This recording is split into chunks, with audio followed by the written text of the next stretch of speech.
Hello.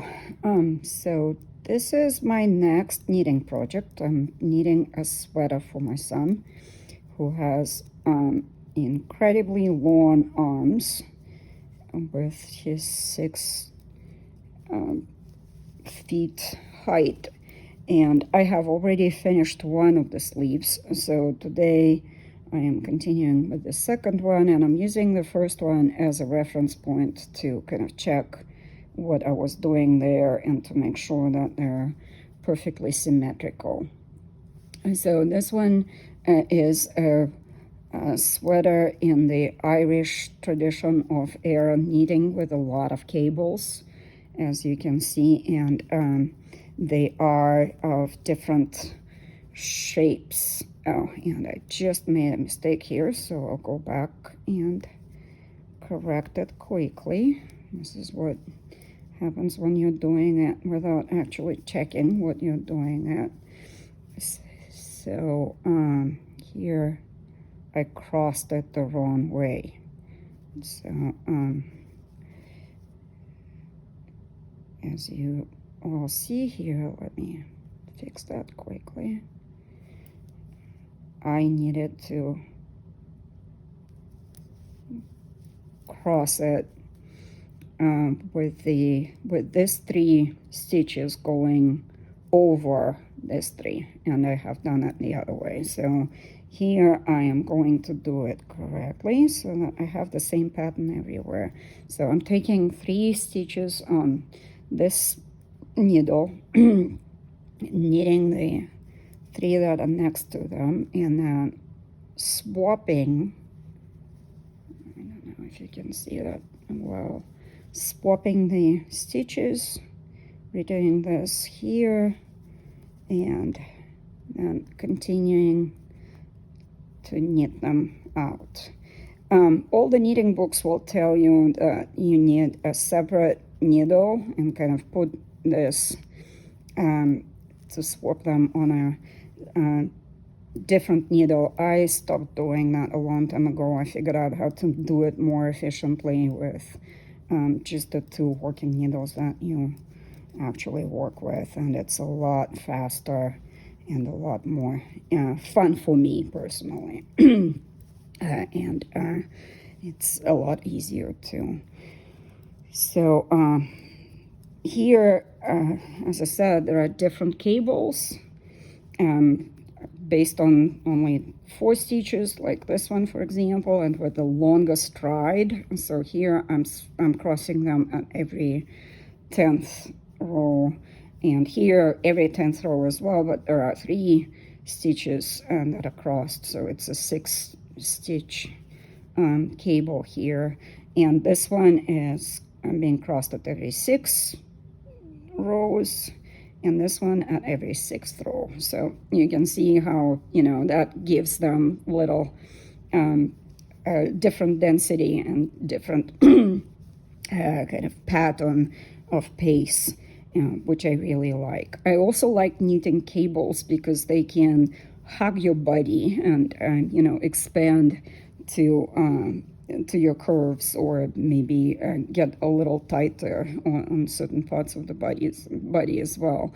So for sleeves, and especially if you have a shapely form for sleeves and sweaters, cables are perfect because they do kind of highlight the peculiarities and curves of your body. And this is fun yarn to work with. It's pure wool, and I like it because it's so versatile, and it gives you this impression of a refined, well processed wool.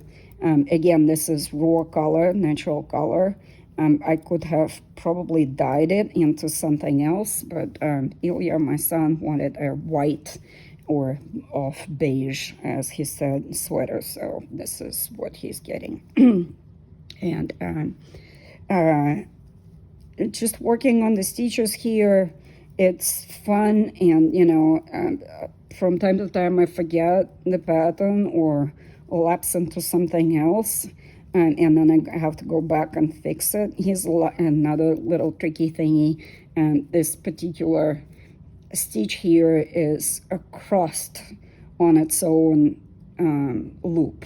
So I don't know what it is called in English, but I'm knitting it through the front loop and kind of crossing it so that it gives this little nice definition to it, and it's just not a regular knit but a crossed knit, which gives it a little better definition and more elasticity. I will show you the beginning of this, which I have done with the same type of technique.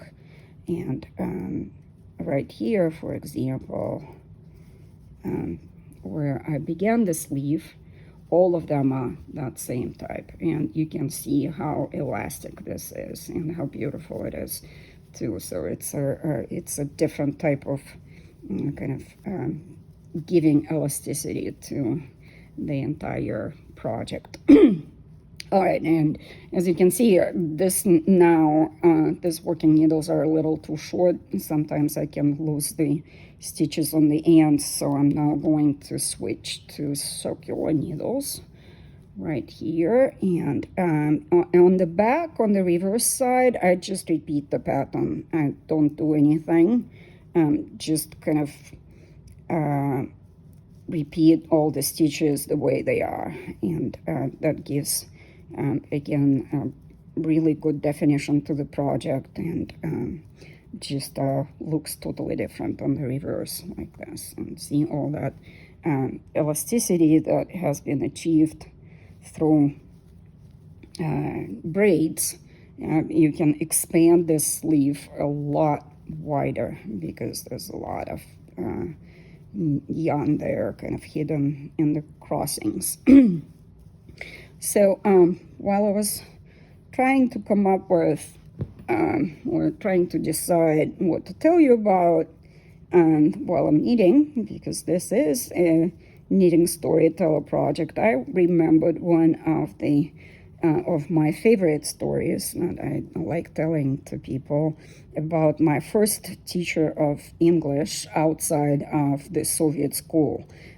As some of you know, I grew up in the Soviet Union.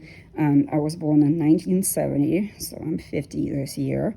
And when I was about 15, I started to go to what it was called at the time the Palace for Young Pioneers, Dvorets Pionеров, where we had one teacher teaching all sorts of language clubs. And I signed up for English club first, and then I was so infatuated with the teacher that I also started to go for her French club sessions, and even picked up some Italian, although, I was also busy with volleyball and doing other things for my school, and then getting ready for high school graduation exams, so I could only carry 2 language clubs through the end. But we were meeting 2 times a week, once during the week itself, or I believe it was Wednesday after school classes, and once on Sundays. And it was a tight group of about 7 to 8 people. None of us showed up, all of us at the same time. So the group would be 3 or 4 or 5. I think the largest we had was 6 people at the same time. So they would kind of come in and go, and we have developed an incredible friendship that lasted for a long, long time. I lost most of my English club friends or connections with them only about maybe 10 years ago. But it was a really interesting group, and we were all completely in love and infatuated by our teacher. There were lots of, her name was Pera Rudnitskaya, and she was at that time about, I would say, probably late 50s, maybe 57, something like that. And of course, when you are a 15 to 17-year-old kid, everyone who is older than 30 is an old man or woman to you. So we could never actually tell her age. But we knew that she was incredibly kind and brilliant, and she was also lacking in the discipline. So a lot of us were doing whatever we wanted to do, and during our classes, and it was a lot of fun, and great learning environment, and she gave us a lot of freedom to learn the language, even though sometimes we just were goofing off there. And none of us really knew anything about her in terms of her personal details. And there were lots of rumors and myths about her, how she came to know. I think we counted a total of 17 languages. She was one of the very few translators of Quran into